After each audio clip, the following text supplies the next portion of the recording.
What's going on, everybody? It's your boy Talks Too Much, Third Party Studios. We are in the podcast. We have a lot of hidden news today to get through, so we are going to get started with my friend Cody over here in the corner. What have you been up to this week, Cody? Stuff. No shit? You got stuff going on in the brain? Yeah. Well, expand.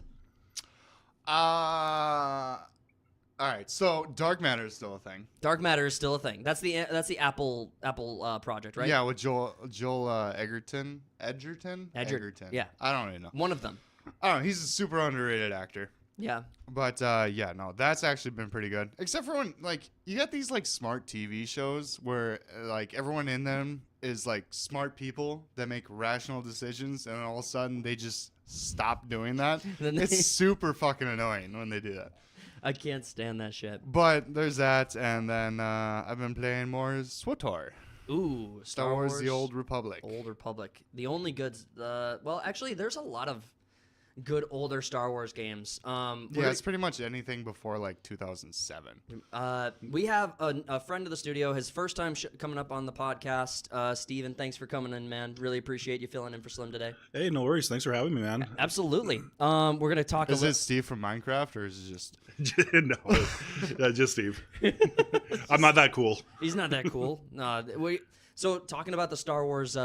Talking about the Star Wars video games, I remember it was Star Wars.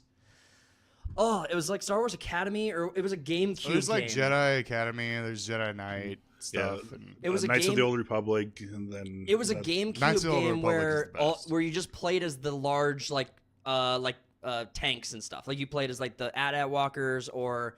That would have been Demolition or something like that. It was a GameCube game that I played. Were you just playing vehicles? Yeah, you were just playing as vehicles, and I loved. I remember you had that game back in the day. I love that game. There was a game mode you could play that was basically like Nazi zombies, where basically you were just in you were on a team. Nazi zombies in Star Wars space. Yeah, just killing Ewoks, and they just spammed waves of enemy vehicles at you, and they dropped bonuses on the map so you could survive. I think the longest we went on was to round 21. I'm sure people got much further than that, but probably. I mean, whenever I played, yeah, it was on the GameCube. GameCube sucks balls. I'm dying on that hill. First, so you play what? No Double Dash? What's that? Oh, just giving him crap. Just the whole. I mean, there's only a handful of GameCube games I'd say were probably good. I mean, obviously we have Smash Bros. I mean, you got to give it credit there. But the GameCube controller, Nintendo fucked up so bad with the controllers for the longest time till they're just we'll just copy everyone else, but we'll just our letters are going to be different on the buttons. But that's what Sony and Xbox do to each other too. A is Y and B is C. That's why I have trust issues. I don't know where the X button is. I don't even know what controller to use anymore. Press X to continue. Fuck, which controller am I using? Well, in my opinion, GameCube is up there among the top 5 game consoles. A lot of people like GameCube. It has an amazing roster of games, and it had really great 007. 007. The Nintendo 64 is the bane of my existence. I don't understand why the Nintendo 64 is so popular. I get it. I'm wrong. Conceded. Because it was I just don't understand. Wasn't it the first 3D console? No, it was the first 64-bit graphic console. Well, yeah. But it did come out with some of the very first, I think I know what you're meaning there, first 3D platforming type deals, right. with Mario 64, Donkey Kong. Well, I don't know. Doom was around long before the Nintendo 64. That's still 2D, though, isn't it? Well, it's 2D in the sense that it's on a screen, but but I mean, it's not like a platform runner like Mario, like classic Mario is. Oh, I have been playing something else. Ooh, I got into 90s Japanese crime. What? That's so specific. So there's a show on Max called Tokyo Vice. It's basically exposing the Yakuza in the 90s in Japan. Okay. And then that got me into getting back into the Yakuza games. I heard they're a trip. They are fucking insanely awesome. It's they're open world, but their open world is only a couple city blocks, but it's so densely packed with shit to do that it just seems way better than any other open world. But yeah, they go batshit insane. It's you got a soap opera fucking crime drama in the stories, but then you can go sing karaoke with fucking waifus and shit. when we talk about Star Wars games, do we need to talk about the fact that the OG Star Wars Battlefront games are the best? Do I need to have that? Do I need to? They're not the best Star Wars games. They are the best Star Wars games. No. I'd say easily top 3. I mean, one of my Yeah, favorites they're was up there. always probably the first one that came out on the Wii. I used it. I mean, it came out on Xbox too, but the one with Star Killer. Star Killer. yeah. Oh, Oh, Force Force Unleashed. Unleashed. Thank Another you. GameCube game. It was on everything. It was on Yeah. everything, but GameCube had it in the roster, and that's where I played it. So I remember it as a GameCube game. Whatever. You can shove those tiny dicks straight up your twat. Yeah, I will. But no, Star Wars Battlefront 2, the OG Star Wars Battlefront 2, had had amazing combat for its time. The map design was actually great. The customization in how you could play the game was phenomenal. With I think it was like 2 different campaigns, like a first half, a second half. You had instant action, you had Galactic Conquest, you had multiplayer online, you had split screen gameplay. Galactic Conquest. Galactic Conquest. You could, No, I was just laughing at the part about like the whole online play with Battlefront 2, like back in the day on the PS2. Like that was such a I nightmare didn't trying to have do internet any back online then. play with that. I Yeah. did it one time. No. It was, but I mean, like split screen was split screen was the way to go anyway. If you're gonna play a Star Wars Battlefront OG game, you were split screen couching. PvP online back in the day wasn't really ideal. No. No. I think the first Mom, game, get off the phone. it really felt like Call of Duty was one of the first multiplayer experiences I had growing up. Modern Warfare. Yeah, I'd go to the your OG house all the time. The OG Modern Warfare. We had 2 different computers so that we could play together in lobbies. I was Tanker 1 back in the day. Yeah, you were. But no, the best one for back in the day was Knights of the Old Republic 1. You still. I'm an RPG fan. I'm not a shooter fan. I mean, different And you were category. revving. That was like the biggest plot twist in 05 or whenever it came out. It's But- like, oh my god, you were the bad guy all along. You just had amnesia. But Knights of the Old Republic has so much like redundant play. Like it's the mechanic. Shooting is not redundant. The shooting, the capturing points, Jedi, like being able to actually use. Super redundant. Yeah, it's not. My game has choices. My game has choices. Like Galactic Conquest is literally. Are we which gonna fight planet about you're this? going to. I think we might have to do it. We got to talk on this. What was the better 2005 Star Wars game? Oh, I got this one in the bag. Make a tier list. Make a tier list. Ooh, that'd be a good video. All And right. then KOTOR 2 came out, but it was a bunch of cut content. It was another one by Obsidian. Obsidian has like the best like takeover because like so they took over KOTOR from BioWare Yeah. and made a better written story in KOTOR 2, and then they did Fallout New Vegas, and everyone considers that one be the best Fallout game. So it's like Obsidian's just like jacked with writers. They had that announcement for Not the, anymore though, because They had that announcement for another Knights of Couture that they were Knights of the Old Republic they were gonna do. they were gonna fucking remake it. Do you remember this, Steve? Did you see this news? Long time ago, I thought that the studio got stalled or something for a Yeah, bit there. I think they abandoned the It's project. canceled. Yeah, the project's canceled. They basically Thank God. the woman who was going to be in charge for sexist people out there, the woman who was going to be in charge of Knights of the Old Republic video game. Go back to your Angry Birds. We want to play Knights of the Old Republic. She said that she had not played any of the original Knights of the Old Republic and was not even like a Star Wars fan. Well, that's the thing going into like even the show that's coming up is that if like you're trying to be a writer or an actor or anything that's in like a established franchise, the people in Hollywood want people that aren't fans or have not seen anything. So they can make their regarding own this. shit. Yeah, exactly. Well, and then to try and Then bring you new end up- life into it, because that's I think the easiest double-edged sword on the whole thing. You got to try and stay true to the fans so that they can get some enjoyment out of it. But you do need somebody to come in and try to breathe life into something that's been around for decades now. I Well, think that's that's. I think so. Star Wars specifically probably isn't the best example of that because the fandom does that work for you. The fandom Fair enough. typically builds like if you have a Star Wars fan, his kids are going to be Star Wars fans, or they're going in timeout. They're going to be. His kids are named Leia and Luke. His kids are named Leia and Luke. They're naming their. And they little, also kiss each other. They also. They were raised in Alabama. On Tatooine, sweet home. Luke Tatooine. Skywalker, the incest king.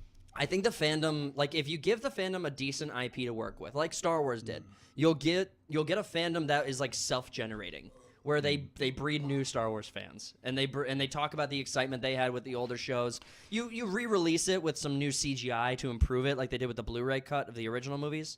There's like 10 different cuts of it.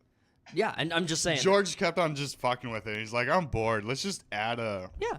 alien in this shot. But a lot of like the Star Wars fans created some of the best like work. Some of the best Star Wars work comes from like the independent market and like all these different. Yeah, you got projects that the came out. Star Wars theory doing his own Vader thing. Yeah. So, And then like that Darth Maul one that I've showed you. yeah. Oh yeah, that It's so like takes place right before. Well, then Phantom there's a Menace. fan-made video game, I believe, too. That was it's like a zombie one. You play as a stormtrooper Yeah. inside in space, and then the last bit you okay, spoilers, I suppose I should no, probably you say. fire away. Yeah, it's the rule with spoilers on this channel is if you've had 2 weeks to enjoy it, then it's on you. Like we're gonna talk about or whatever. if it's something incredibly shitty. Yeah. Well, I don't think it was shitty by any means. I think it was well done for kind of an indie project. It was I think it was on PC. I'd have to look it up again, but It was like a mod? It might have been. It was just a kind of a standalone thing. It was just us to survive, and you're on a spaceship. You're a sole survivor, fighting off stormtrooper zombies, and spoiler: the last like 10 seconds, a zombie Vader comes out. Ooh. And then the screen goes black. Zombie Vader. You have killed us all, and you're going to leave. No, So I think that so your argument actually holds a lot of water when you look at like smaller IPs. But the bigger and more famous an IP is, the fan base is typically self-replicating, where they want more of it. And you could bring in new people to re-energize the fan base and bring in new life into the IP. But your priority has to be like making sure it remains the IP. You can't make things that are fundamentally opposite the message that was already in the story. Like trying to turn a fan base from boys into girls. Yeah, that's Like Lucasfilm these days. a hard and hill the to climb. Acolyte. We've spent 10 minutes on your introduction. Steve, what have you been up to this week? You watched anything good? Just played anything good? Starting to replay through Fallout 4 with the new updates with the DLCs and stuff. So I decided it has been over a year since I've touched it, so I'm getting back into that. How old is Fallout 4? I know it's old. 2015. Okay, Yeah, so that's so it's- almost 10 years old. Yeah, so I'm probably on like my 4th playthrough right now. Wow. But okay. yeah, well, the problem is I get about halfway through for the first 2 playthroughs, and we're like, I don't know where the heck I'm going anymore. So I restart, and then you take a break from it again. But right Have now, you played 3 or New Vegas? actually, no, I haven't. Fallout 4 was my first introduction. One of my college sad. roommates had it, and I mean, it looked like fun, so I got it. We got You should play New Vegas. It's the best one. I heard it's amazing. We've talked about Fallout because the new show came out, and we talked about like how that show's introduction went. I mean, the fan base was typically probably more split than we were On the show? on the show. Yeah, Yeah, it can go either way. yeah. It was kind of a coin flip. I mean, I watched 2 episodes of it, and that's it. It's like, I don't need to go further. the people we were following were kind of singing its praises, or the people I was following were singing its praises, giving it a lot of good character. They didn't have the typical Mary Sue female character where she came out and she already like was the most powerful character in the story without needing to show any character growth. But in Fallout, they actually had a lot of character growth. She comes out completely naive to the world, fails a bunch of times, eventually learns some of that while trying to retain who she is. And that's actually really great character growth. Take notes, Disney. But I played Fallout. Don't take notes from Amazon Prime. Fair enough. But I Dude, played. Amazon Prime. Oh, sorry. No, you're good. Amazon Prime. You were No, saying? I was actually just finishing up a show on there. I'm sure you guys have heard it. Has Been Hotel. I am absolutely obsessed. knows. Someone knows. No, I just know the song. no. Yes! Well, that's just it, though. I mean, the songs are catchy as all get out. Oh, they're earworms. And- they're freaking brain Yeah, worms. they dig in and they stay there and they squat in your brain for weeks. They were at the top of my playlist for like a month. Well, and then they've been on the top of the billboards for a while too. I mean, well, the creeping up there, I should say. I don't think any of them made number 1. I think Right. Poison got close, Poison was so good. but Poison was underrated. It was very people in the audience couldn't appreciate that song for its quality because it was paired up with such an intensely graphic scene in the show. yeah, The song itself is amazing, such a banger. But you pair it up with that scene, and it was a very, very hard to swallow, intense scene. I'd argue that actually makes it better though, because it is paired with that. It's just such a strong comparison, I guess, to what is happening there. It is, but you have to like reconcile that with the audience. Like the Yeah, audience has it's- to unanimously agree in order for all of the people who are listening to give it the 5 stars it deserves. But you're gonna have a visual paired with an audible like experience, and the visual experience has to be something people aren't gonna wince and cringe and look away from. Which again, I appreciated it for what it said. I liked the scene. I thought it was very important to the story. But it was I Tough pill understand to swallow. it was way too intense for a lot of people. I don't think it was badly done. I think it was perfect. Wouldn't change a thing. But I'm saying Perfect. it was perfect. Fatality. Well, and then pairing up with that too is Hell of a Boss. They just released the full moon episode here. I'm about to go watch that. I just watched it last night. Oh, I'm jealous. I have it saved right now on my playlist because I've been listening to the song that's in that one for ages now. Yeah. I keep forgetting the name of the actor that plays Stolas, but holy cow. He's brilliant. Yeah, his voice is phenomenal. His voice is phenomenal. I was talking to Cody about Has Been Hotel with Angel Dust, the original actor from Booger Sugar? Yeah, Booger Sugar. Angel Dust is the character's name. Oh, He sings the song. Nah, So, no, the character from the pilot. I only know it through a $100 bill. Right.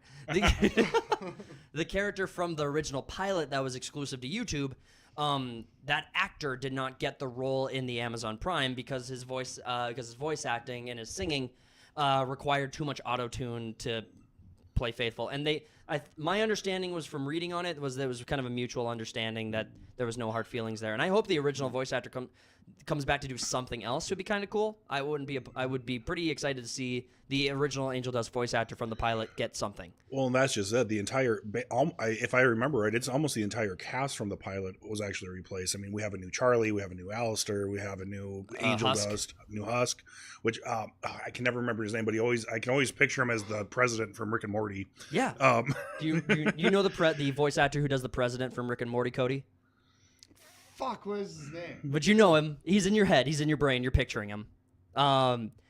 Keith David. Yeah. Yes. He's a voice actor in Has Been Hotel as the bartender guy. And I he like how he's sings just and he a does voice amazing. actor. Yeah, now? he's awesome. He's so good. He's in everything. He's great in everything. The issue, like, it's really weird to see actors put into roles where they are very exploratory with the content because Husk and Angel Dust eventually have a relationship if you pay attention to the webcomics. I feel like we're just talking about drugs now. Yes, that's all we're talking. You ever do some Husk?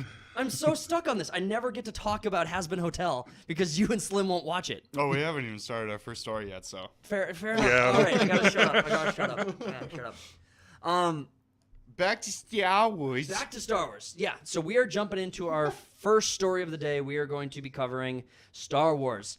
From Vanity, Lucasfilm's boss, Kathleen Kennedy, says a lot of women in Star Wars struggle with fan attacks because of the fan base being so male-dominated. This is the This is the first time they've actually preemptively started calling the fans sexist and racist and whatnot. No. Usually they do it during the show or afterwards. Well, Amazon Rings of Power was attacking No, the I fandom. said Lucasfilm. Yeah, sure. Lucasfilm. Okay, Lucasfilms. Yeah, Lucasfilms is Lucasfilm. usually like, well, usually they just release the frickin' product. They don't typically wait a long time between like dropping the trailers and then releasing the product. It seems like it's like pretty quick after that stuff. But Yeah, I mean, I think this thing's been done for a while too, and so they spent like $180 million on this thing. yeah, It's 8 episodes, and they claim it's a half-hour a piece per episode, which means it's about 22 minutes, credits and all that shit.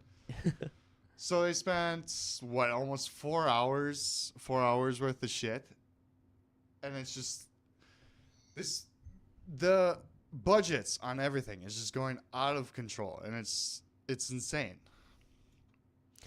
I honestly, everything's getting so much more expensive to make, which is the opposite of what I was really expecting to happen. You asked me 5-10 years ago what I thought it was going to cost to make some AAA product or some amazing like film. I was going to tell you it was going to go down in price.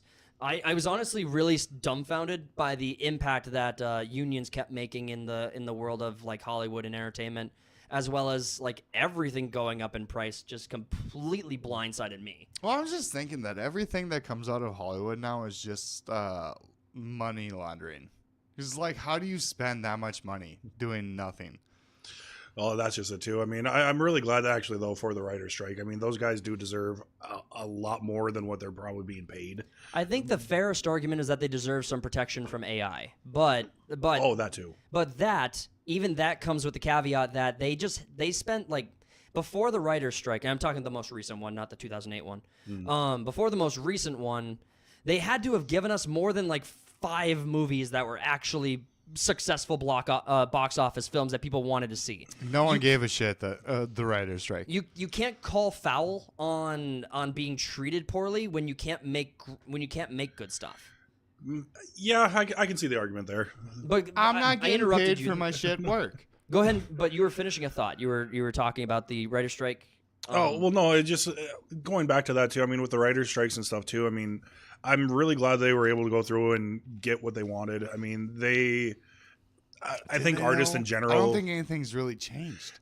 Probably not, but at least hopefully for a while here, they'll at least get a little bit more compensation, a little bit more notoriety, and like you were mentioning too, just hopefully some protections. I mean, with the advancement now of AI technology and everything, I really hope that with writers though. Sorry to interrupt, but with writers now, I think they're more notorious than ever before because a lot of shows that come out, it's just like they're either praised or ostracized because of the writing content, and we go straight for the writers. Yeah, there's usually it's like the ground. visual effects or sets or whatever acting isn't the problem with the show. It's always the writing.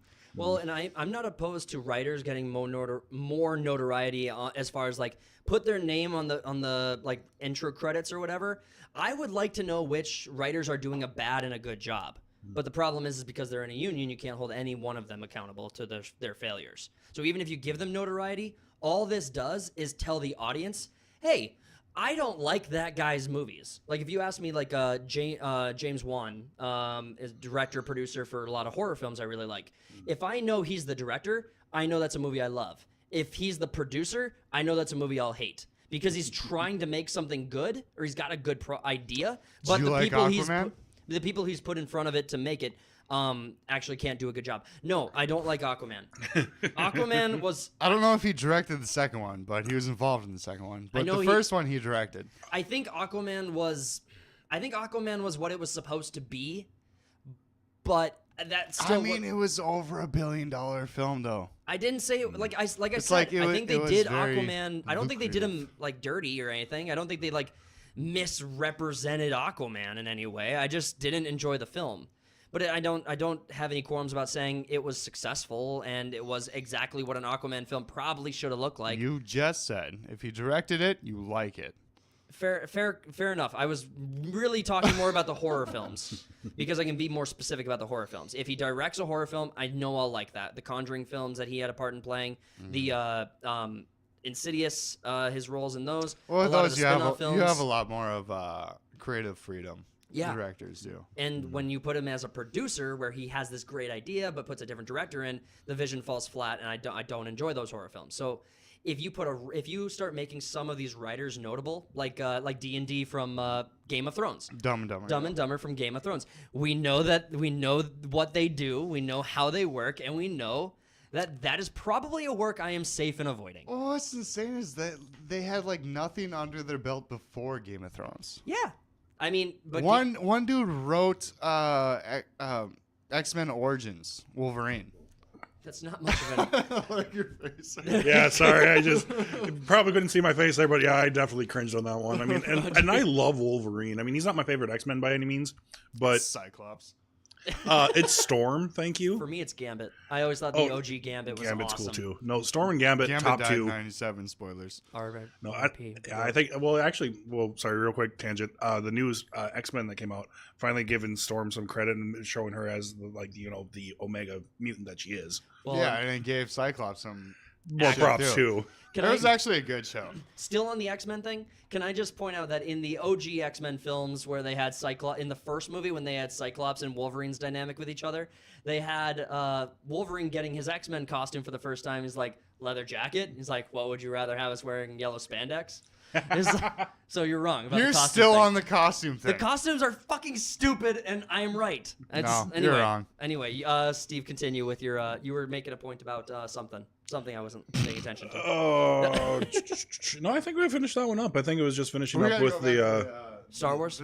This article though. Yeah, so 'Cause, yeah, they're blaming fans. Like, all right, so Acolyte trailer comes out, it gets super ratioed, and now they're just like preemptively being like, all right, so the fan base is so male and toxic. And it's like they admitted right there that It's a male-dominated Star Wars audience. is a male IP. yeah. And it's like, yeah, no, they're so toxic and whatnot. And just like, they're already accusing everyone that doesn't like what they do of being sexist. It's amazing that they got that far ahead of it. Because honestly, the more that they call out like that, the more people listen to it and they see the reaction is actually pretty mild and tepid Well, I think compared a to like the Jar Jar Binks reactions or the old Anakin reactions or even Ryan Johnson being absolutely annihilated. Like people are not criticizing Ryan the female Johnson, stuff. I'll give him some credit. He said, like, I think this was before his movie came out in 2017. He was like, basically, he just wants to stir up some controversy.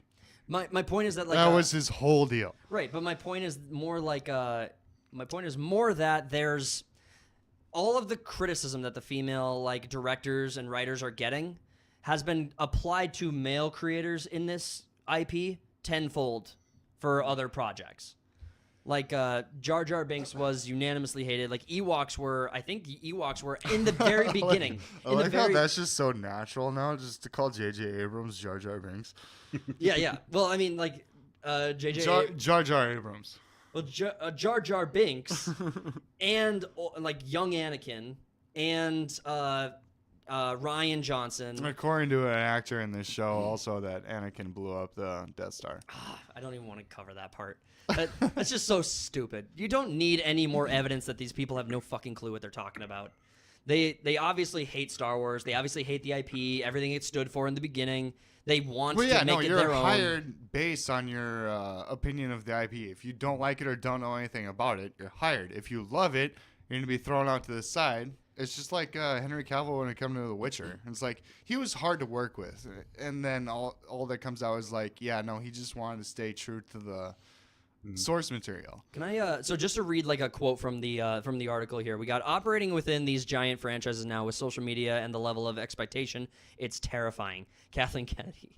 I think Leslie has struggled a little bit with it. I think a lot of women who stepped into Star Wars struggle with it a bit more because of a fan base that is so male dominated. They sometimes get attacked in ways that can be quite personal. You're taking an IP that people are in love with. These people like grew up on this story, and you're fundamentally twisting and manipulating it for your own specific benefit. Like your personal benefit is the only reason you're making these twists to it. What do you You have mean? no interest in making the story or anything better, and as evidenced by the fact that nothing you've put out has been significant or better. Yeah, I would argue too a little bit with just the fan base in general. I mean, out of any fan base out there, I mean, I do think the Star Wars fans are definitely more diehard than probably most other franchises you could probably name. It basically goes Star Tolkien, Wars, then Star Wars, then then everything else. Warhammer is super passionate too. They fought hard in the comments on those videos. I mean, I don't think our videos were bigger than most covering the topic, but they were the most successful videos on our channel in terms of engagement, and the comments section was a firehouse, just constant back and forth between everybody in the comments. That was intense. But yeah, all of these IPs make people pretty passionate. It's stories that people love. Yeah. Lore that people love. Absolutely, and I think I mean, I don't want to defend her at all because I have not liked what she's created, but I mean, coming into a fan base or an item like Star Wars, Yeah.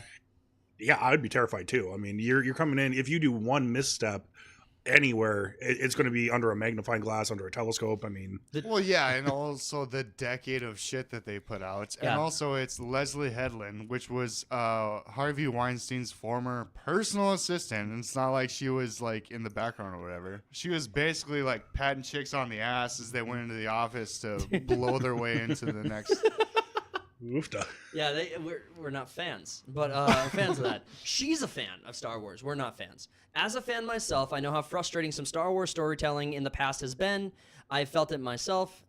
She said, I stand by my empathy for Star Wars fans, but I want to be clear. Anyone who engages in bigotry, racism, and hate speech, which isn't a thing, I don't consider a fan. That's fine.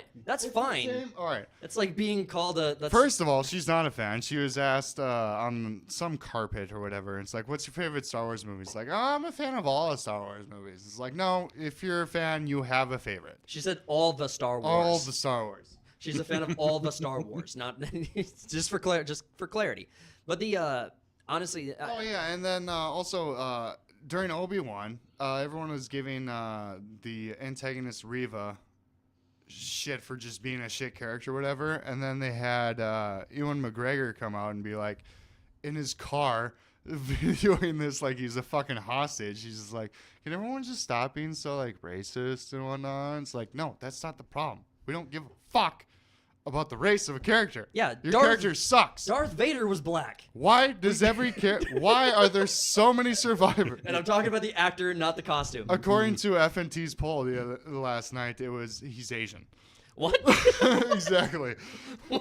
Explain that one to me. I want to know that. But no one gives a fuck about the race of a character. First of all, why did so many fucking Jedi survive Order 66? Yeah, it was a very ineffective order. And then it's also, like half of them lived. Everyone survives a gut shot these days from a fucking lightsaber. Cauterize the wound. And it's making my boy, Qui-Gon Jinn look like a bitch. Qui-Gon Jinn couldn't take one He's the stab. only one to die from a gut. It's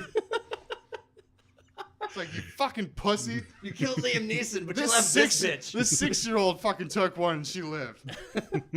Oh, that's all great points. Lightsabers suck these days. Yeah, they're very ineffective combat weapons. Let me pull up the Leslie Headland article. Leslie Headland declares people opposed to wokeness are not Star Wars fans. Opposed to wokeness? That's the article headline. That's what the article headline said by John F. Trent. See, we give credit to the writers. John F. Trent, this one's for you. Sounds familiar. F. Trent. But no, first off, Steve, have you seen the Acolyte trailer yourself? Actually, no, I haven't. I've honestly been kind of out of the Star Wars things for a while. I was gonna say, how much do you know about like Disney Star Wars? I know a bit. One of my friends is absolutely obsessed with it. I've seen. Stop grilling him. No, hey, it's fine. Don't ask him I've questions. seen. Our friend. I think the one I watched the most of was probably Bad Batch. Okay. That was a pretty enjoyable one. I mean, I wasn't like thrilled with it, but then again, I'm not the biggest Star Wars fan. Did you watch Clone Wars? I did. I actually did enjoy that one a bit too. I didn't get to watch all of it, but I've definitely watched a number of episodes. I have seen one episode of Obi-Wan. I got like halfway through it, and then I had to go do something else. I just wasn't really engaged. I was like, I watched. I was like halfway through an episode, and I'm like, I gotta go clean my toilet, so I just didn't watch the rest. I think a lot of it is just that there's so much Star Wars coming out. It's just like, do I really want to keep watching that? I mean, I've had Blockbuster to a streaming fucking TV show. I like that they're exploring all these different aspects of the show too, or I should say the franchise. My apologies. But I don't know. I think I'm just too much Star Wars. Are you jaded on Star Wars a bit? I wouldn't say jaded. I mean, I love the franchise itself, but yeah, it's been in my face every other day. The only thing that's been in my face more lately is probably Marvel. Fair enough. That's a good point. I mean, both of them are really attacking the candle at both ends. They're both owned by Disney. Yeah, well, the candle at both ends with flamethrowers at both ends. Like, they're just melting that thing away. This is a big-ass candle, the amount of, like, endurance it has. It's made of steel. It's a steel candle. Well, it's a problem of, like, we're getting into, like, I think everyone's pretty apathetic when it comes to Marvel. It's like nobody cares anymore. It's like once people like kind of stop hating on something and become apathetic to it, it's like it's dead. Yeah, now you really know who's like the fans who are sticking around and who is not coming back. Now that's when you know. Yeah. Because the people who are like looking for something, the people who love Marvel, regardless of of its quality, they just want to see explosions on the screen in front of them or green giant women twerking, like whatever. Whatever they want, they're getting it. I got that bookmarked. Yeah, this is my favorite scene. I got it clipped. Megan Thee Stallion. But you gotta just allow the people who are going to be in love with that content to just get what they want from it. And in my mind, I think the independent market is it's taking its sweet frickin' time, but I think it's eventually gonna eat up a lot of what major production studios are doing. You have Stellar Blade is gonna be a really good. We might get into that article a little bit later, but Shift Up Studios is a startup. It's their first major AAA project. Yeah, I mean, it's a different thing when we're talking about gaming versus films and whatnot. It's like independents are basically like A24 just constantly makes money because they spend like $3 million on a fucking horror movie or whatever. A24, Blumhouse, Yeah. Angel Studios. I mean, all three of them make great content, and they are doing it on actually reasonable budgets and still putting out great movies. Yeah, it's just no one really. I think a lot of like even normies have lost faith in the like Hollywood shit of it. It's like no one went to go see Mad Max Furiosa, a Mad Max story. No. Whatever the fuck it's called. No, they didn't.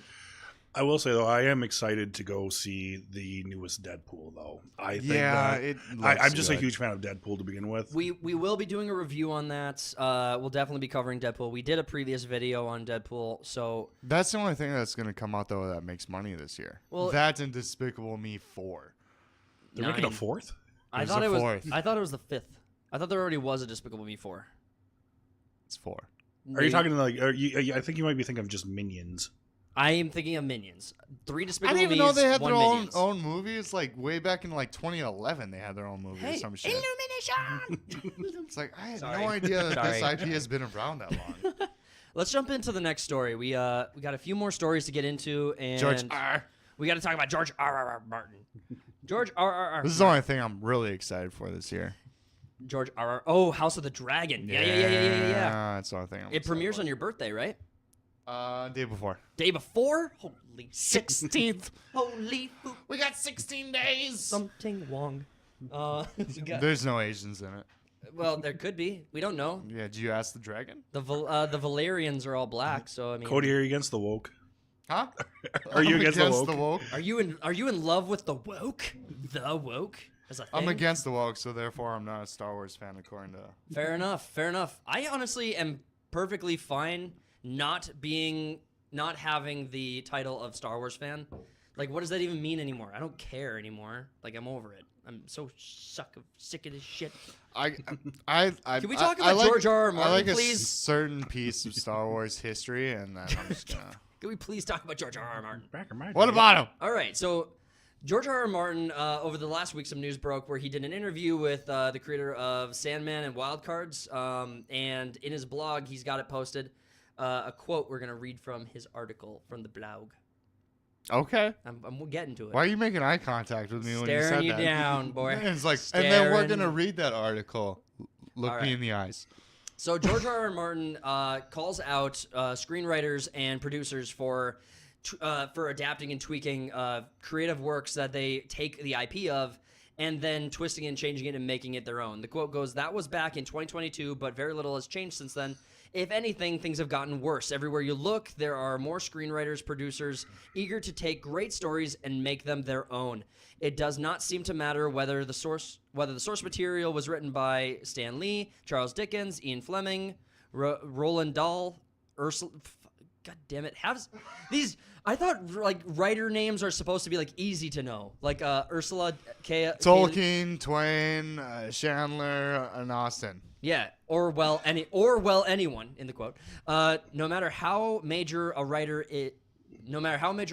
it is, no matter how great the book, there always seem to be someone on hand who thinks they can do better, eager to take the story and improve on it. The book is the book, the film is the film, they will tell you, as if they were saying something profound. Then they make the story their own." Nothing could be more true with that right now than Rings of Power. The absolute schadenfreude I get seeing Rings of Power fail so spectacularly was it made my freaking year. Well, how about Snow White? Snow White will be its own interesting thing if it ever comes out. I mean, that movie came out in like 1937, and it's like a lot has changed since. So we're gonna like modernize it, and she's not gonna be rescued by the prince because that's patriarchy. Yeah, I was gonna say this is the third adaptation of Snow White now. Well, I mean, there was like Maleficent or some shit. Maleficent was Sleeping Beauty. Yeah. Yeah, no, the movies that came out with like Angelina Jolie playing the. Yep. And that plank of wood. What was her name? Kristen Stewart. Oh yeah, she's a plank of wood. Yeah. Sorry guys. But, I think she's beautiful. He, she, it, them, they. I mean, have you seen the Sandman works or Wheel of Time? Yeah, this is the funniest thing that's coming like within whatever. Talking with the creator. He was the creator of Sandman, and also he had a lot of influence in the Netflix version of it. And they're talking about like changing shit. It's like, yeah. So because Netflix had their project, that's what the Netflix had their project of Sandman that they did. yeah, Sandman is like a beloved comic, and then they just bastardized the fuck out of it with the original creator being like a head. Like right there. Right there. He's like right there. It's like, how much money can you pay me in order for everything I've made to be completely wasted? Like all of my work to be completely bastardized and immortalized in this piece of shit. I think it was like Jane Constantine that was in that show. It wasn't John. John Constantine? Because this is like a DC. Yeah, Sandman's a DC.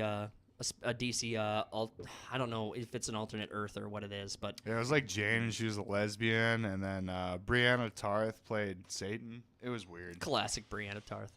Classic. I want a new Constantine movie. Just throwing it out there. Can I just say, like, we've talked about this. So does Keanu.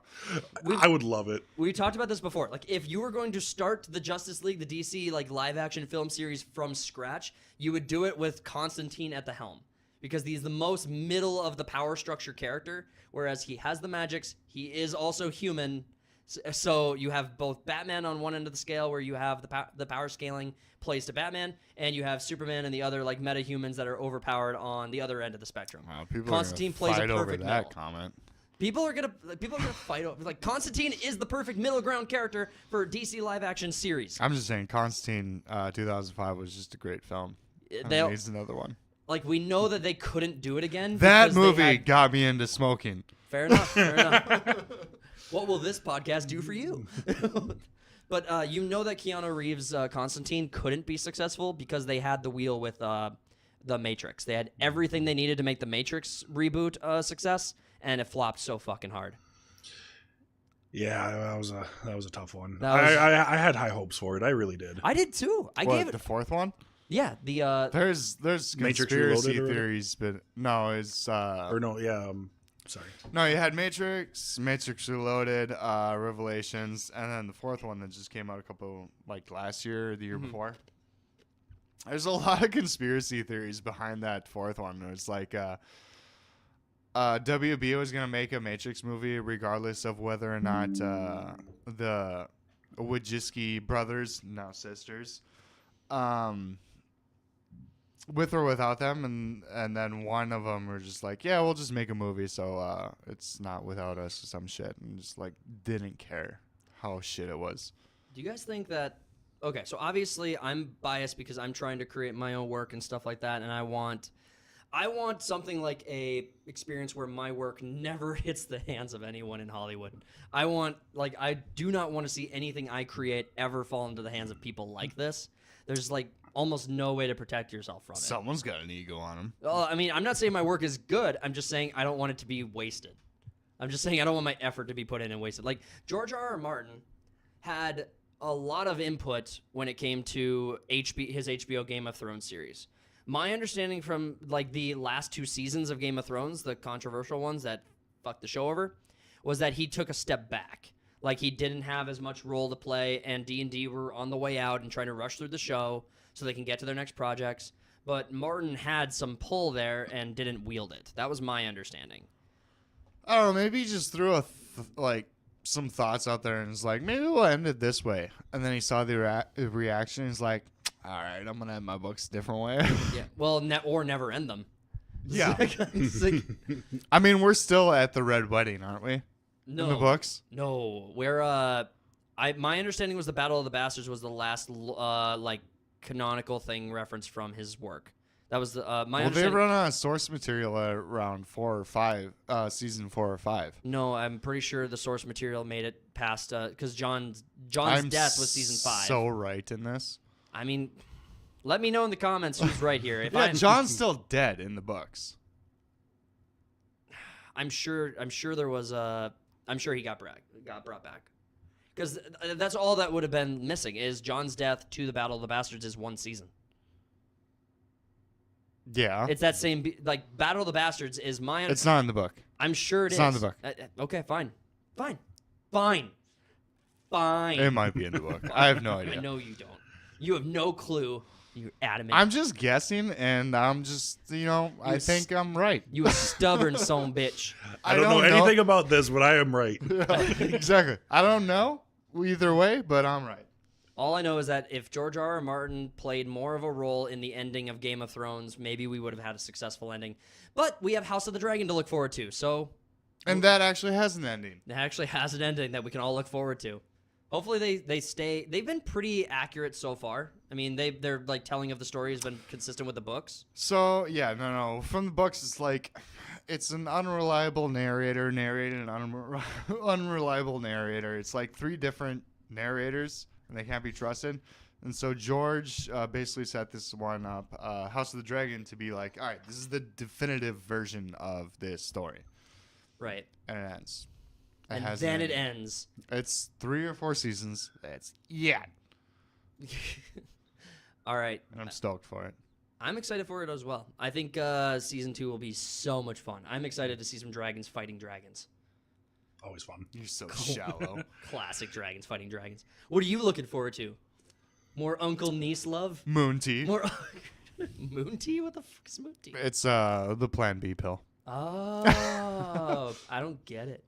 Right, let's get into the final story of the day. You've never had a scare. What the fuck? Oh, gross. All right, Lord of the Rings, Rings of Power. Showrunners confirm they are including and altering Tom Bombadil. For anyone who doesn't know, which I'm assuming is still a small amount of people in this audience, Tom Bombadil is one of the most iconic and most cared for and beloved characters in Tolkien's universe.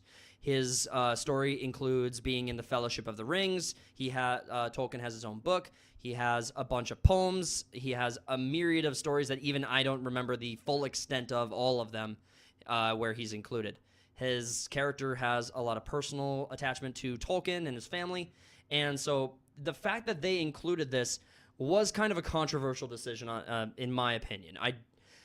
Apparently, Was anything that the Rings of Power team do non-controversial? Yeah. It's I mean, not controversial. anything they do is just going to be a problem. Yeah, Tom Bombadil, true. I mean, they can't really do it right, but I mean, it's not like they're making any good moves that lend to their credibility. You have Halbrand being Sauron. You have what's the hobo that made Mount Doom. Yeah, the Stranger. Yeah, the Stranger. I prefer hobo. Being Gandalf, potentially being Gandalf. Oh, that's the other one. Yeah. He's unconfirmed.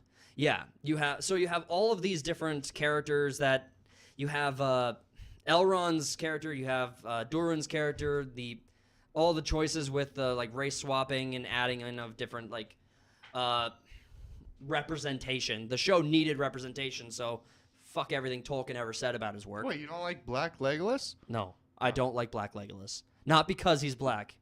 Because he's Legolas. Yeah. Wait.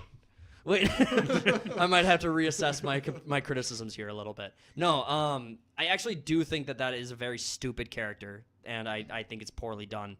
I don't care that he's black, except that it's completely non-representative of the actual stories and everything Tolkien's ever said about elves.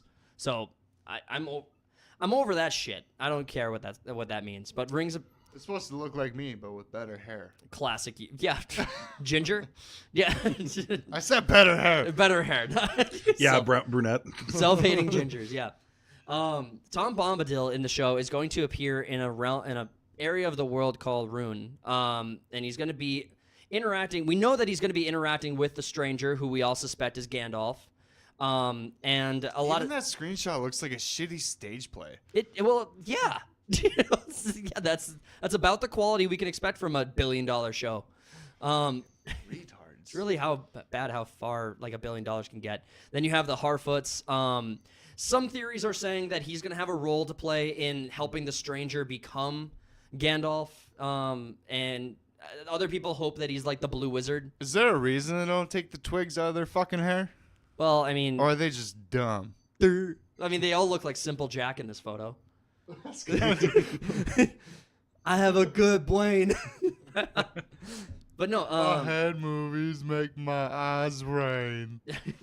you have the adventure of Tom Bombadil. You have all of the different lore for Tom Bombadil, and you have him in a realm in an area of the world called Rune, and his home is over much closer to the Shire. So I actually brought this map to give a reference to people who want to know how far apart or how far away he is from where he likely should be during the Second Age. Now, there are not, in my understanding, there are not any hard lore points. I was unaware they went anywhere east of fucking Mordor. So in the stories. the Easterlings. Well, yeah, they come from there, but Yeah. it's like unknown territory. Yeah, and even like the Blue Wizards are more like in like south of Mordor kind of area by like Umbar and all those territories down there. I don't remember if I read that the Blue Wizards are more evil or if they're good. I don't think they're. I can't really remember, but. Such a small portion of the continent. It's like, what the fuck else is going on out here? So Tom Bombadil, the most enigmatic, lovable, like high personality, type A personality you could possibly imagine. Stoner. It's absolute. Microdoses on mushrooms. Is over in the desolate wasteland areas of Rune, which apparently they're saying was originally beautiful and grassy and green, and Tom was going to explore it. Now he's going over there to figure out what happened to this area, which in the books he's referenced as someone who's very like apart from everything. Like he's not an interventionalist in like the Lord of the Rings. Even in the Fellowship of the Rings, he plays no part. He's very aloof and carefree. Exactly. Now, again, for people who want to get a sense of where he is, that's the Rune over there, and here is about where he is. He's over here by like this little patch of green next to the right of the Shire. That's where his home is, and so they put him way. This motherfucker knows that hobbits grow the best. Yeah. Weed. Yeah, I think it's called just grass. I think it's just grass. It's called Pineapple Express. Pineapple Express. Classic. But Tom Bombadil being they even reference in the show he's going to be more of an interventionalist in the show. He's going to be like 5 or 10% is what they're saying versus his role in the fuck does in that the books. even mean? So I like guess- a guiding hand more than anything. I Like, here, guess go so. this way. I guess so. Like so Payne goes on to confirm he will interact with the stranger Nori Poppy. When he finally crosses paths with the stranger, you could say he has a desire to keep the destruction that has happened there from spreading to his beloved lands in the West. He nudges the stranger along his journey, which he knows will eventually protect the Do you think larger that's natural actually going to world. be like a nudge? That's not even like a play on words. It's going to be a freaking. It's just going to be like he's literally nudging him. He's like, go that way. It's like. It sounds like he's being turned into a bad video game tutorial, like voiceover thing. He's just like, hey, you need to go do this now. And then he's just going to keep like the repeating it. developer of the game. Well, there's a reason that Tom Bombadil is not in so many work. Like he's in video games in a couple of video games, including Lord of the Rings Online, but he's not in. He wasn't in he wasn't in Hobbit. He wasn't in the Lord of the Peter Jackson trilogy. He was only in an adaptation of a German radio thing. Yeah, that's true. Like there was a I think it was 88. No. I'm getting the date wrong. I'm getting the year wrong. Yeah, it's probably from the 60s for all we know. But yes, It's old as shit. They did include him in that. But but the reason that he was left out of the original work, like Peter Jackson's trilogy, the reason he's left out of that is not because they didn't have space for him. His story was incredibly small, and the Lord of the Rings extended edition is like 15 hours, like 14 hours for all 3 of the movies in their extended edition. So it's not like they didn't have time for him. They have plenty of time for him. The reason they didn't put him in is because his character has so much contrast to the theme of the story, or like the darker themes of the story, the seriousness of what's going on. It offsets the tone so harshly that it's almost impossible to put him in. It would basically be like Seth Rogen walking in just high as shit in the middle of a story. Yeah, it would be a very, very positive character being like, "Why are you so sad, Frodo?" I can just picture his laugh now. Like he has one of the most distinctive laughs. Seth Rogen just. I can't even do it. throw this ring into Mount Doom. That- Then I got. Rings of Power is going to do a dog shit job with this IP, and they're just What do you doing. mean they're going to? They are doing a terrible job with this IP. So Rings of Power has a August 29 new season release date.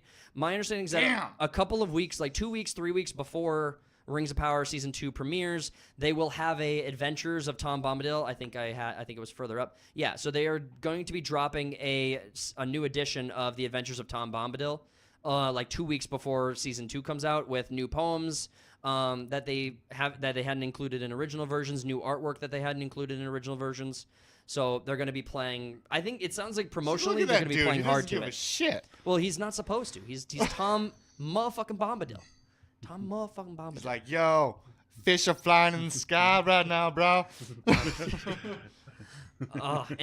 So I think that the inclusion of Tom Bombadil is going to be a tough one for like people who are deep Tolkien fans who really want to care about this character. It's not that he has no role to play in the Second Age, the setting of this story. It's that Rings of Power is going to do it so fucking dirty. Yeah, it's just no one gives a shit because everyone hates Rings of Power anyway. Well, It's like they had influencers or whatever when the first season came out. Before the first season came out, they had a bunch of influencers. They flew them out to like London or some shit. Yep. And it's like, hey, we're gonna show you first 2 episodes of some shit. mm-hmm. And then you interview them like a couple weeks later as the show's going on. They're like, I haven't watched it yet. I've been watching House of the Dragon. Yeah. Yeah, so that's a good segue into what comes next on the channel. So we actually got some time with a YouTube channel called Council of the Rings. Link to their channel is in the description. They gave us a written interview where we submitted some questions to them. They have a huge following. They do lore breakdowns on Lord of the Rings as well as commentary and creating their own work. He did some reviews for Rings of Power when season 1 was coming out.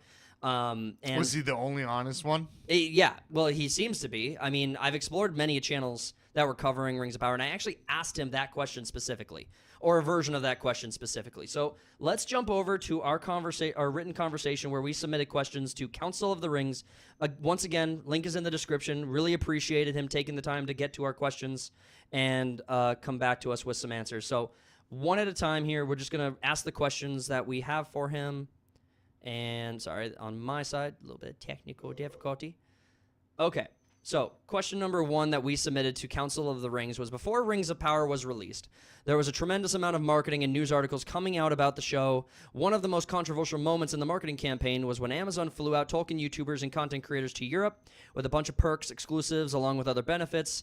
For this, all of those creators or content creators began singing the show's praises and shilling for Amazon. Now that the dust has settled, from season 1 and going into season 2, has the Tolkien YouTuber community come to a consensus on the quality of this show, or are there still creators pushing this show?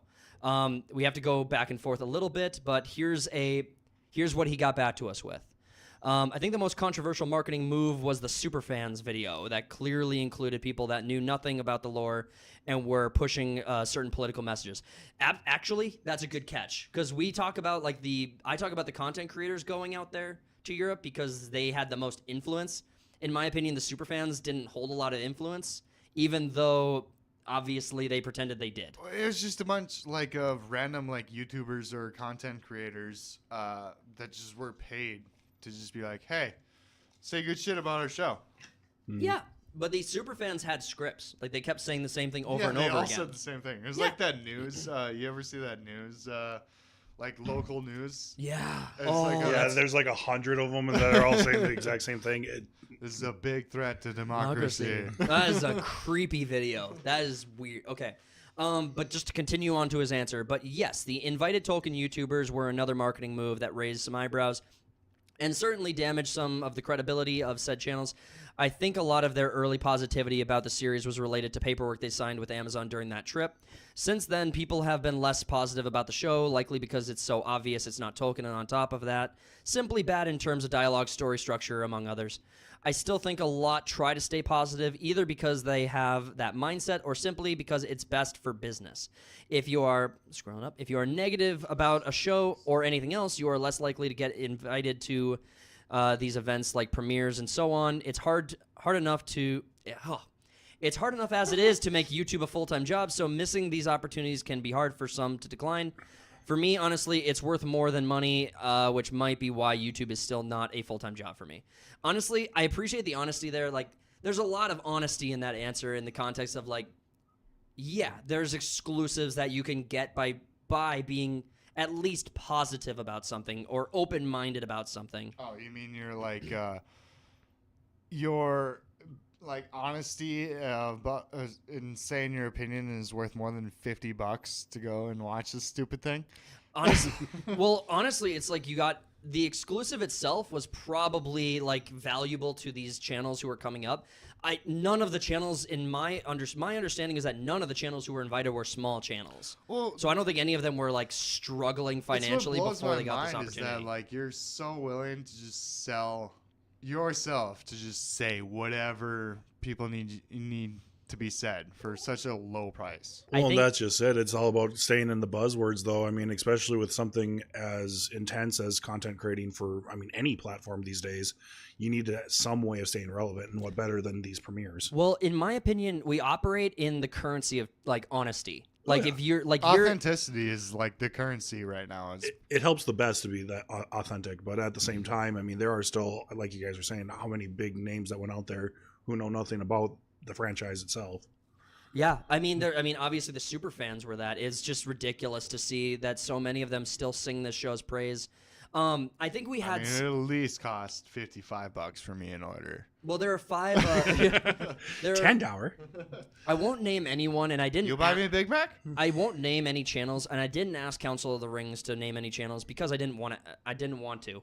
And I don't think it would have been right. Yeah. Like, don't do that. Like, everyone knows who they are anyway right now. I left. If you're in the circle. Well, as an example, like I trusted a lot of these Tolkien YouTubers to give me an honest take on Rings of Power, and as soon as I saw them doing their blogs in Europe about everything, I knew something was wrong. I knew it instantly. As soon as someone basically says, like, it's the best thing that I've ever seen, it's like, instantly you're like, all right, you're a fucking liar. Yeah, I couldn't get it. Let's move on to the second question we submitted to him. Even when I was young, there were a lot of Lord of the Rings projects, such as animated films. We've had a lot of video games hit the market, some successful, some not.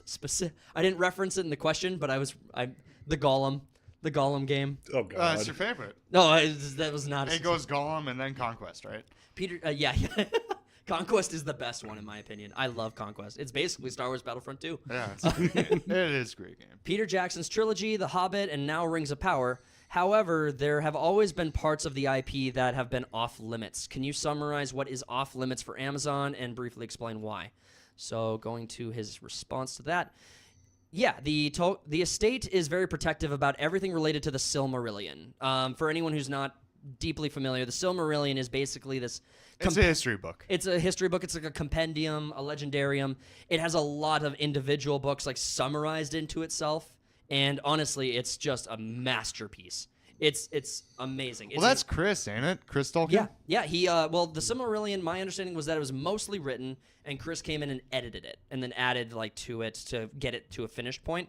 I don't think he wrote the majority of it. Right. But and now it's in the hands of his offspring, and I think Simon. Well, the estate... And he's a fucking retard. The Tolkien estate owns the Silmarillion and the Unfinished Tales and some other stuff. That's where I get lost in the weeds because I don't understand how the estate can protect bits and it. pieces. It's well, like, why is the Silmarillion and Unfinished Tales protected when the actual Tolkien finished works like Hobbit, Lord of the Rings aren't protected? That's what throws me for a loop. I'm like, how is this protected? This is not. Maybe he gets... Bureaucracy is a bitch. In the past, there were also issues with The Hobbit and The Lord of the Rings not being owned by the same company. Okay, Peter Jackson originally planned to make The Hobbit as the first film and then 2 of The Lord of the Rings. But at the time, that was impossible. The Hobbit trilogy failure has a lot to do with economics and Warner Brothers pushing for a release not to go bankrupt. That's interesting. I actually didn't know Warner Brothers' influence held that much weight over that production. Obviously, they were the studio, but yeah, they were bankrolling everything, and they had Guillermo del Toro doing a bunch of shit, and then they just brought in Peter Jackson at the last minute. So that's why it was a big clusterfuck. Right. Continuing along, while Amazon only got access to The Hobbit, The Lord of the Rings, and its appendices, it's far from enough to make a series set in the First or Second Age. It would have made more sense to pick an event in the Third Age, as most of that is covered in the appendices, like the movies that Jackson and Sudeikis are gonna get, and Andy Serkis. Sorry, yeah. I'm not intentionally trying to get that wrong. Andy Sudeikis. It's a mixture between Jason and Andy. It's Gollum Schmeagol, and comedy. While they do have the rights to this in the Third Age and cover that, so they could have picked a Third Age story and covered that, which I think would have been a little closer to home for a lot of there audience. Are a lot of stories. They could do like what again, bringing it back to like Game of Thrones, House of Dragons. Like now they're I think a Dunk and Egg series is under production, and I don't know shit about it. It's like a night that has some good ass stories. Okay. But it's like you can pick and choose shit out of the lore to do. Yeah, or and this one they're just like, let's just follow this not Guy, what do they call it? Guy Ladriel? Yeah, Guy Ladriel. It's like, let's just follow her through thousands of years of lore and just... Continuing forward, while they do not have the rights to the Silmarillion and the Unfinished Tales, they can get special permission to use certain names. We saw that with Armenelos, a name that does not appear in The Lord of the Rings nor The Hobbit. Likewise, their maps show Cape of Andrest being called Ras Morthal, a name that only appears in Unfinished Tales. So they are getting individual breakout content they can use, I guess, for the work. Well, that clarifies. Aren't they all gonna like include it all into the Rings of Power though? That's what this is from. The special permissions was to get these names into Rings of Power. Oh, yeah. So they got special exemptions for specific for specific things. Like so Ras Morthal is a name that's apparently only referenced in a work they don't have the rights to. That's my metalhead name. Ras Morthal or Unfinished Tales. Yeah. I'm talking about the what you have the rights to is so much the there. The legality of fucking rights is just... The first thing that always comes to mind with that too is like the whole using the word mutants in the Marvel universe is just like they're like I can't even remember the term they used for enhanced.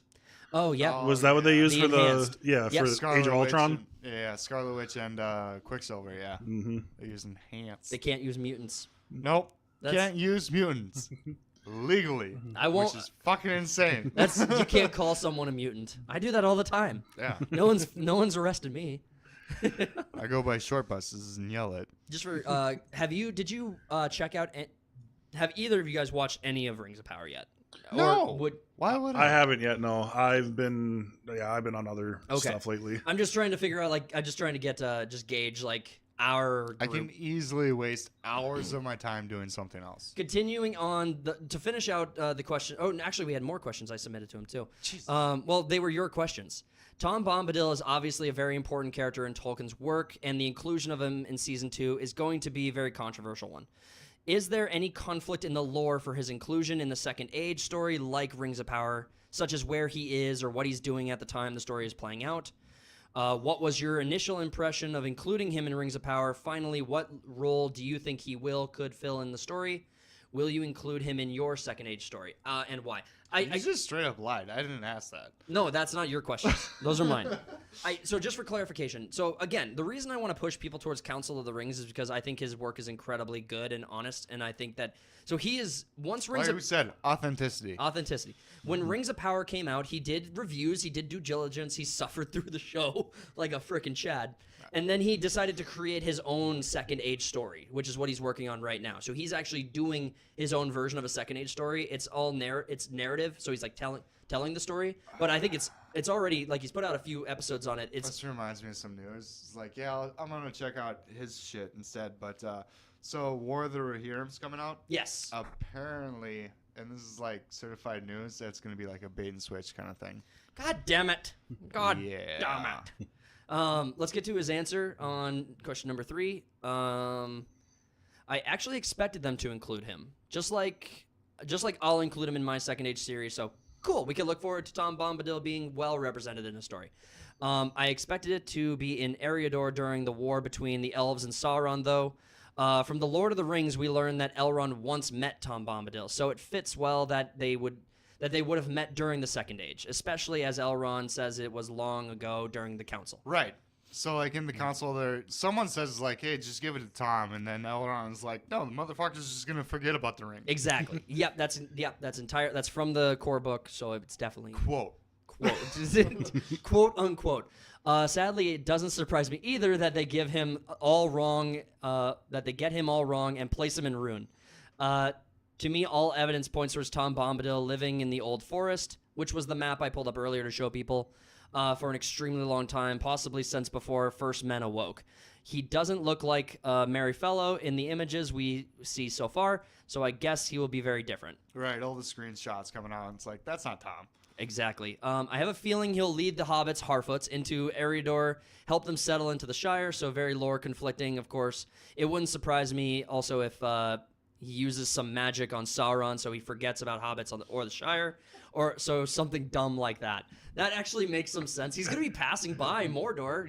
Amnesia. He's like, forget about these hobbits. That's another thing. They have to rent, in order to use the word hobbits in the series, they have to rent the word. Yeah, that's so stupid. In any case, he'll be talking to Gandalf, as we see in the images, so it's very likely he'll help turn the stranger into the Gandalf we know.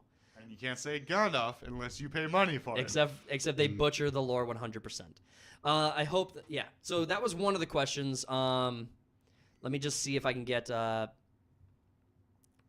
one helps clarifying.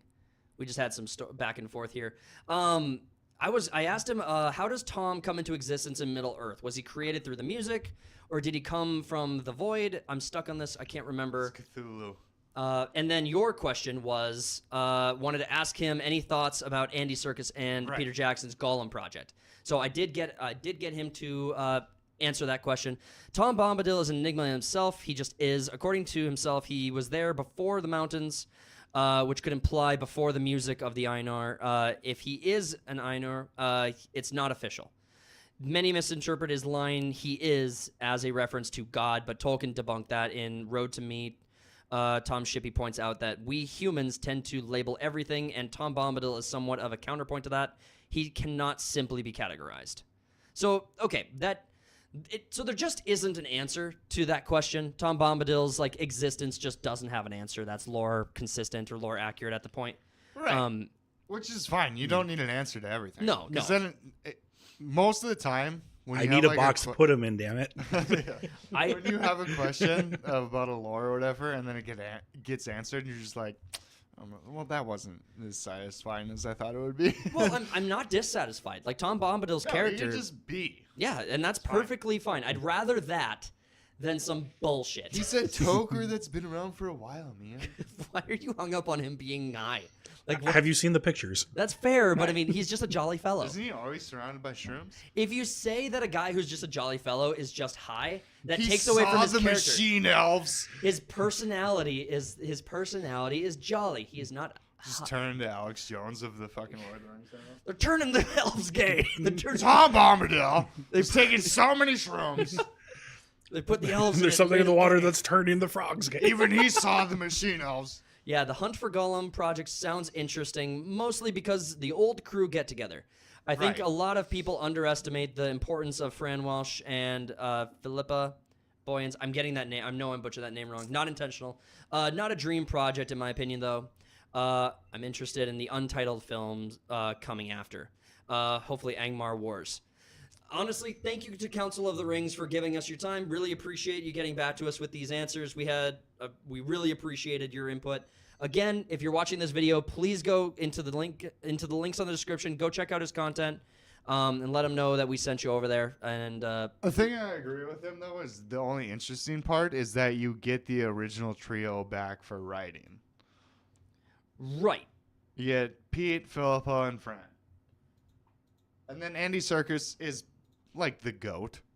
The So- goat. He's the GOAT! The goat. Yeah, exactly. So Andy Serkis, honestly, like, oh my god, I can't. I'm doing a bunch of Are tech. you losing your shit? I'm losing my Are shit. you having a stroke? I'm having a stroke. Having a strong.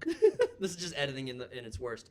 No, Andy Serkis can do because Andy Serkis voiced a lot of the Audible version of the books. Well, he did a audiobook version of the trilogy. Yeah. Which I have to get. I don't know why I don't have it yet. Honestly, it's a good they're great reads, and honestly, so there's a read list for The only complaint that I heard though is that he does Treebeard like as Treebeard. Yeah. So it's like that chapter takes an hour to get through. it does take that is a long grind there. Very. If you If you're someone who's going to be getting into the Lord of the Rings books and you want to Time. know more about like the story and you want to know like how to take on the content, my recommendation for a reading list would be take on The Hobbit, then the original Lord of the Rings trilogy, follow that up with a book called Children of Hurin. It's still set in the same Middle-earth story. It's a second. Is that with the subway guy? It's a first-age story. But Children of You just blew it. Children of Hurin is a first age story, so it has men and elves, and you get introduced to a lot of the old names, old names of places, and it's a simpler way to digest some of the old story. Then take on the Silmarillion if you enjoyed Children of Hurin. But the Silmarillion is a very, very tough read because it uses so many old names, and it's like you said, it's more of a history You know what book. would have been a good story? Just a quick like season or two, like the Fall of Numenor or some shit like that. Fall of Numenor could have been good. You don't need to make like these uber like everyone's trying to chase the success of early Game of Thrones. Yeah. It's just not gonna happen. It's never gonna be replicated. Well, you'd have to be a good storyteller. For 10 years, yeah. Well, I mean, House of the Dragon is doing what Game of Thrones was doing. Game of Thrones Yeah, didn't pick it's up. not reached its peak though. A lot of people are staying off until this show ends because they're burnt so bad. Well, by the Game end of it. Thrones didn't pick up in popularity till after season 2. Yeah, 2 or 3. Yeah, so Game of Thrones didn't get its grind ready, and now House of the Dragon, even though it's really, really good, has to overcome the stigma. Yeah. So House of the Dragons is as good a show as early Game of Thrones, maybe even better. And now we just got motherfuckers watching TikTok all day, so. TikTok brain. Guys, thank you so much for tuning into this episode. We're going to leave it there. Thank you guys again. Please smash the like button. Subscribe to the channel if you are new. Share the video out there. Don't forget to go over and check out Council of the Rings channel and let them know we sent you over there. We will see you guys on the next one. Let us know your thoughts in the comments. We'll call